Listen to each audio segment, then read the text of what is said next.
everyone, my name is Kaye Thompson and this is my lesson in real estate. Today I wanted to speak to you about some changes that are happening nationwide as it relates to real estate and give you a history about how these things came to be. One of the biggest issues or things that we see the presidential candidate and our current president discuss is what are some of the things that they can do to help and serve the black community and people who are less fortunate. So those people that are not a part of the 1% or even the 3%. One of the biggest ways, in my opinion, that they could best serve these people is through fair housing.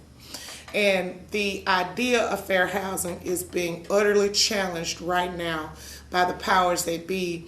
And they are doing it in a lot of ways that are subtle, and there's information about it, but it's not being broadcast as big as some of the other issues that people tend to focus on, like the stock market, which has nothing to do with how you live in middle America, or if you're not, like I said, a part of the top percent.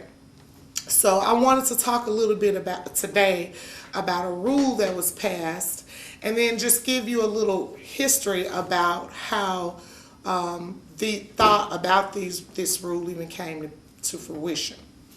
In 1968, Lyndon B. Johnson passed the Fair Housing Act. And there is a lot of debate about whether he really felt that people of color and marginalized people deserved a law that would promise them fair housing and that would provide them protections from discrimination when it came to housing. I'm a firm believer in the fact that it doesn't matter what he thought, he put the rule out there. And so that speaks volumes to either his ability to change or his ability to cooperate with people who had different views than him. What the Fair Housing Rule basically said was that people of color, and that was the main group, but any person that feels that they're in a marginalized group would be ensured the right to have housing that was safe, sound, and affordable. And over the years, we have built on that particular rule to bring other things into play.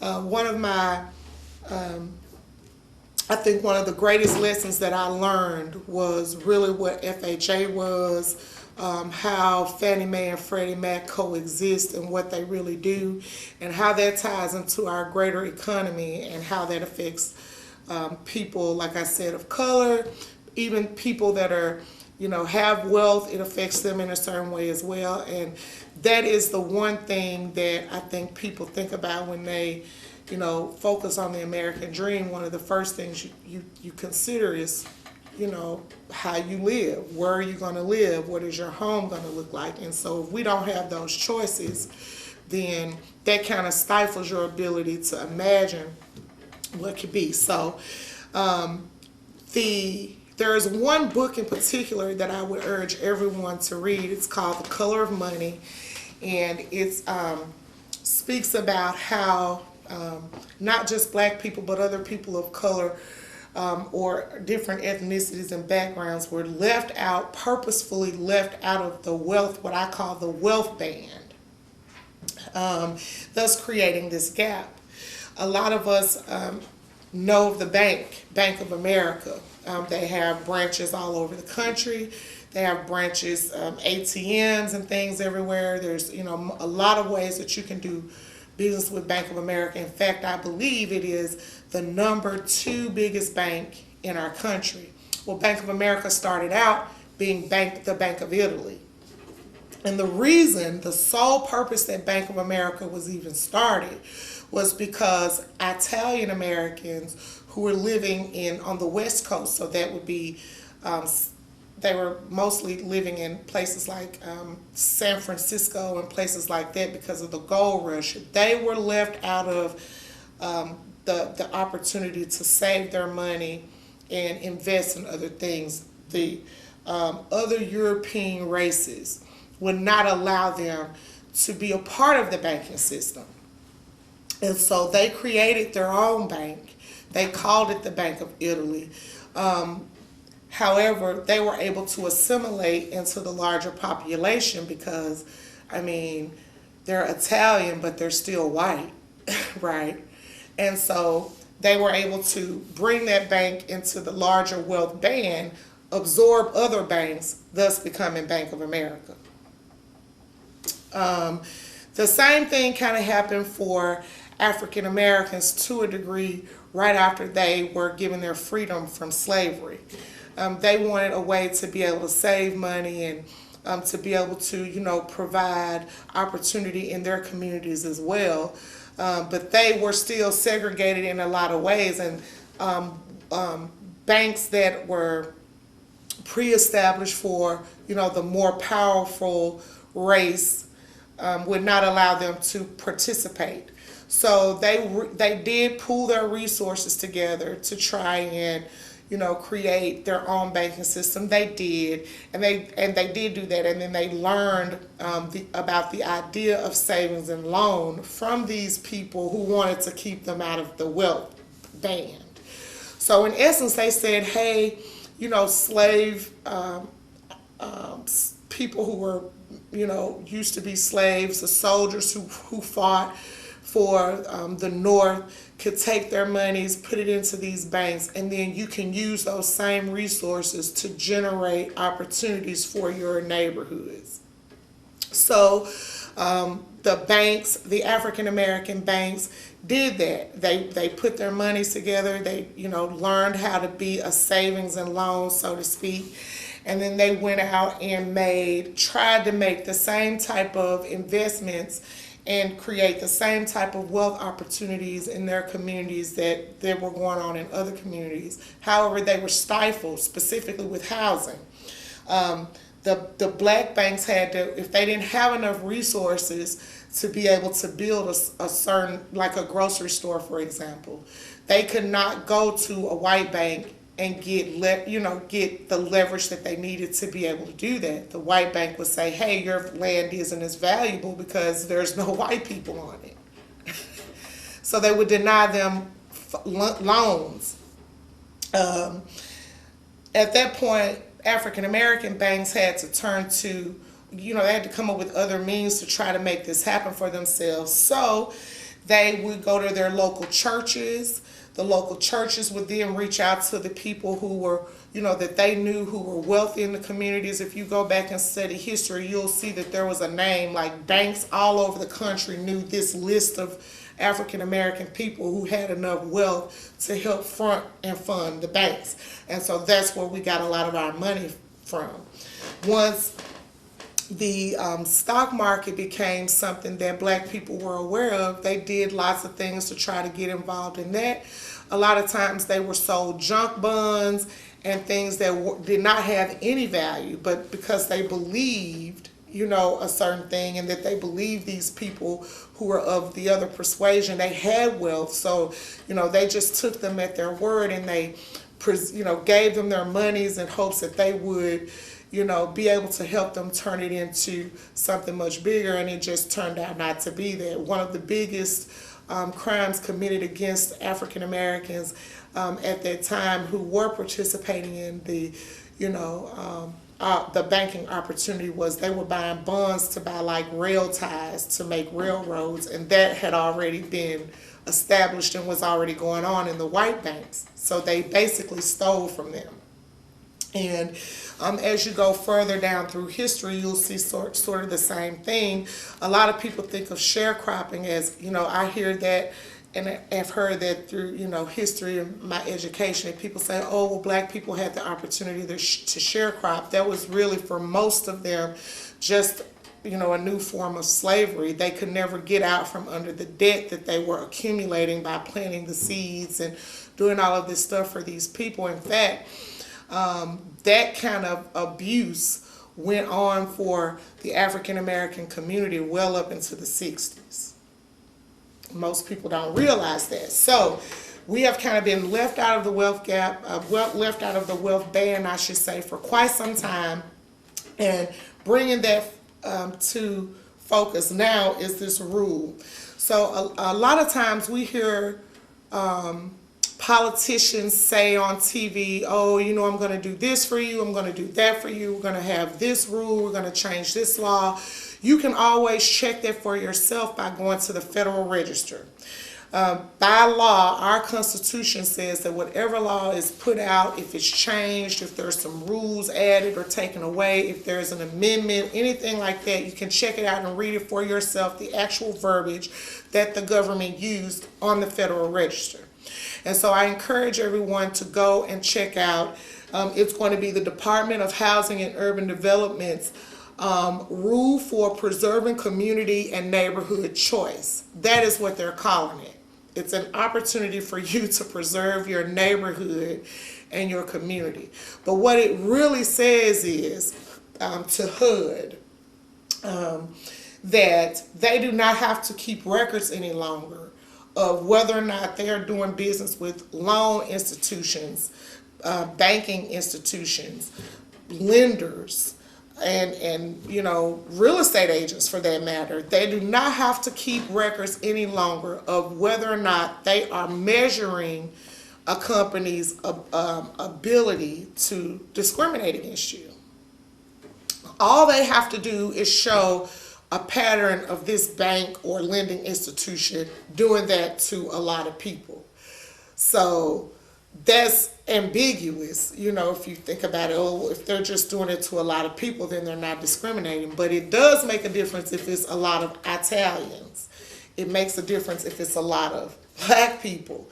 It makes a difference if it's a lot of Asians. That is discriminatory. But if we don't know what groups they're serving and what groups they're not serving because they don't have to report that, then we have no way of knowing that that's actually going on. And the others, on the flip side of that, if you do find that or feel that you're being discriminated against as it relates to housing, HUD used to give you only 3 tenets, 3 things that you had to prove in order to make your case plausible and something worth hearing in a court of law. Now they have made it 5. So they have added 2 other things that you have to prove to show that you are being discriminated against. So if you're paying attention, the onus is on you more so than it is that institution to show that they're being treating you fairly. It's the same with I know most people don't think about this, but it's the same with discrimination law at work. If you feel like you're being discriminated against at your job, as the law is written now, your job has to prove that they did not discriminate against you. You only have to feel discriminated against it for it to be a valid reason for it to, be shown in court or for you to have a case in court. And so basically that's what this rule is doing. The short name for it is the AFFH rule. It was quietly passed on September the 8th, 2020, and banks and organizations are already doing things to rear up so that they can participate and keep people out. And then you have organizations such as JP Morgan Chase Bank, which I believe is the largest bank behind Citibank in the world, who is saying, hey, we realize this rule is in existence now. We're going to offer $30 billion to help African Americans and other marginalized individuals close the wealth gap. They're going to be using those $30 billion to pump money into what they call opportunity zones. They're going to be trying to develop more loan opportunities to give people of color and marginalized people the opportunity to start businesses in their communities. And that is something that is really needed. And as administrations change, you see things change in your neighborhood that you don't really think about. For example, I don't care how affluent the neighborhood is, if it is a neighborhood that is not predominantly Caucasian, you see things leave that you don't even pay attention to. When you grew up, your neighborhood had a bank, it had, an abundance of schools, you had grocery stores, you had, public parks that were maintained and cared for, you had community centers. But as the neighborhood dynamic changes with regards to race, those things leave. And I have seen that happen in my community in several neighborhoods in the last 20 years on a grand scale. So you think about that as you're driving through your neighborhood. How many banking institutions do you see that you can walk into and speak to a loan officer? You may see a name of a bank, but in certain areas it's only going to be an ATM. You cannot go and ask an ATM for a loan. So in those subtle ways, they take opportunity away from us, and they keep us from, having access to it. And a lot of us are not comfortable to go to a place that we're not familiar with to get that kind of, help. So we in turn wind up repeating a cycle where we're left out and we're not progressing. So that is a big thing that we need to focus on. This rule right now in the state of Tennessee, we have a huge housing problem. It's national. It's a national problem, but here it's huge, and it's really a big deal in the city that I live in, Memphis. We have a shortage of about 270,000 available homes for either for rent for those people who would be, in other situations working on their credit to, to become a homeowner. That is the cornerstone to wealth in this country, is that you buy a home, or that you own a home, or that you own land. As long as you have something like that, I like to call it my economic war chest, then you always have some way that you can, make money. Real estate is the one commodity in this world that always has value. It has value whether there's a recession. It has value whether there's a boom in the economy. You may not get the same amount or be able to generate the same levels of wealth at different times, but it's always worth something to someone. Even if it's a slither of land, you could put a billboard on it and make money. So that is where I think a focus needs to be for not just people of color, but just people in general. America will lose its standing in the world if we don't own our land.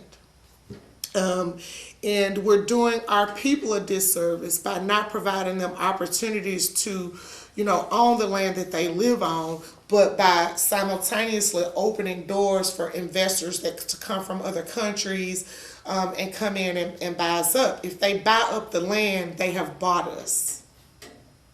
So we have to stop that. And there are lots of organizations that you can go to in order to find this information. Like I said, the Federal Register is just one place. There are lots of organizations out here that are spend lots of resources and lots of time to put out statistics and to paint a picture of us, of what these kind of laws look like. One of the organizations that I'd like to throw a lot of support behind, because it's such a data-driven organization, and you can really see what they're talking about in your neighborhoods and your surrounding areas. If you look, it's a national coalition for low-income housing. They do a study every year where they show what is happening in housing, not just in my state, but every state. And you can break their data down to the very neighborhood that you live in. So if you really want to know what's going on and, what's available, what the average rent is, what the average home costs for a specific area, this organization is always there to tell it to you. It is totally free and open to everyone. They are a nonprofit, so they do operate in that capacity, but they do allow people to be members of the organization for as little as $5.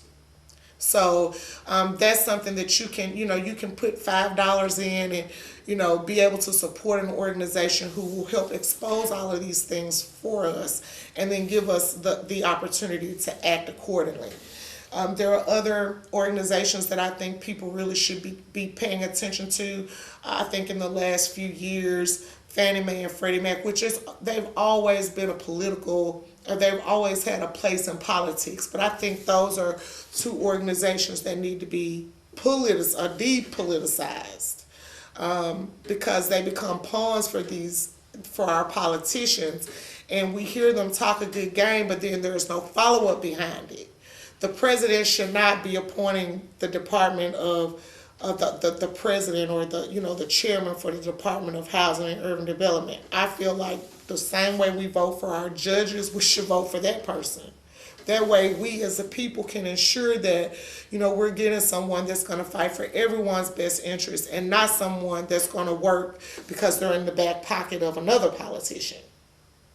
I think that, when we put people in these places that, we should be looking at their credentials and, looking at what they've done historically.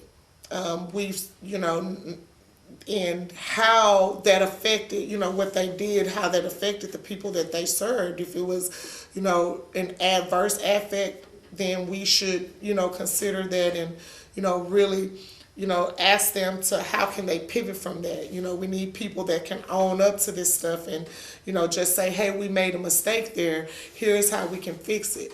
Another thing that I think that people should do is really, start coming to the table on a local level. Here where I live in Shelby County, I think it's once every month. I know on Tuesdays starting at 5:30 you can go to your city council meeting. How many of us actually do that? You can go to your city council meeting. If you have a question that you want to ask them, there is a process that you can follow, but it's a very easy process. There's a one-page form that you fill out.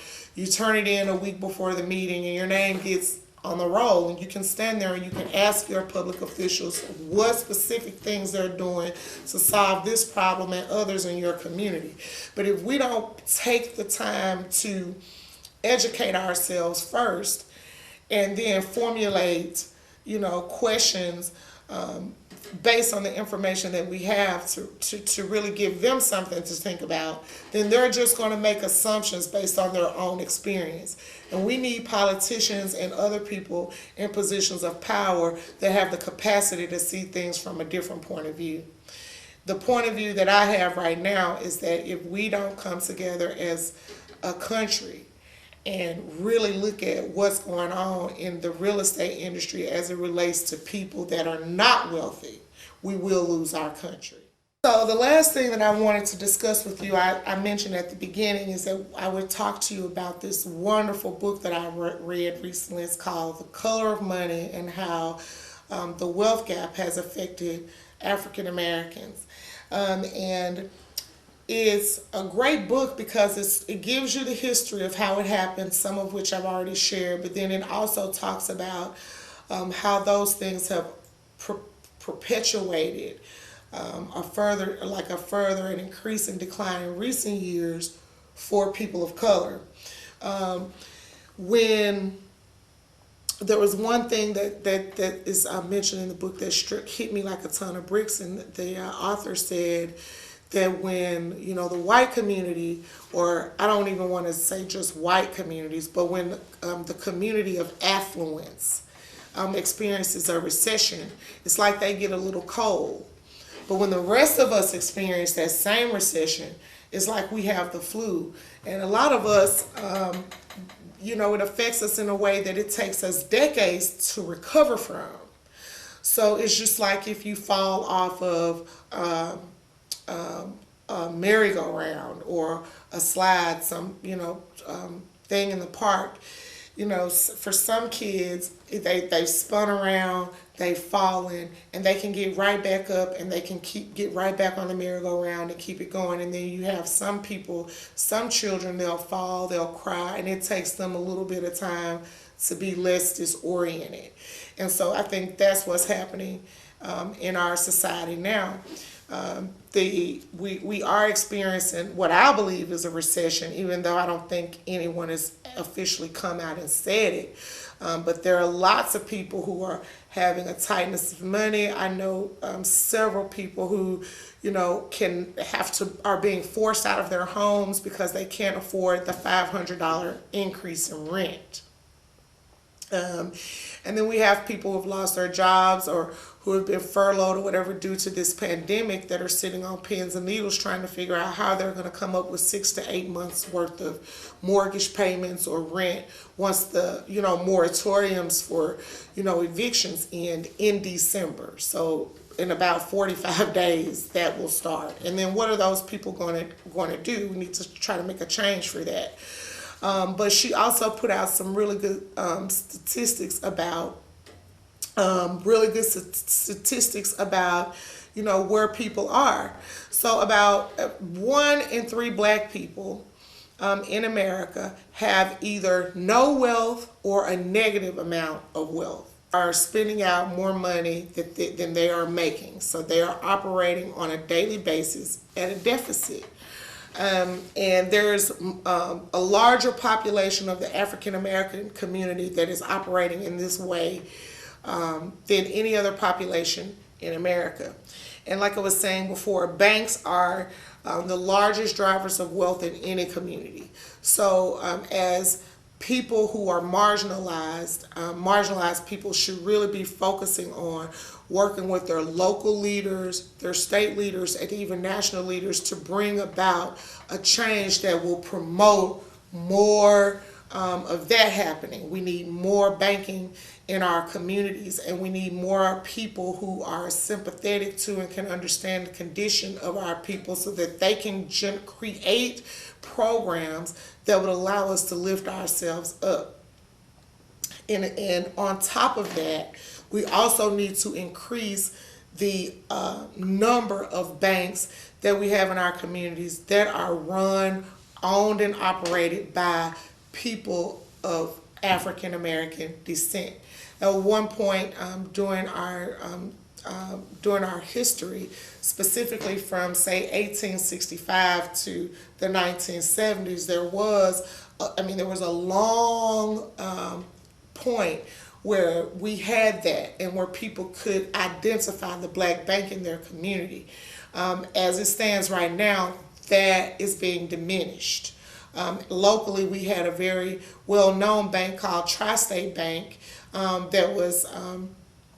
that operated, and I actually worked at that bank as a young person and was very proud to be a part of something that African Americans got together and started and to create, and it went along for so long, and now 20 something years later, I only know where one branch is because the other ones have closed.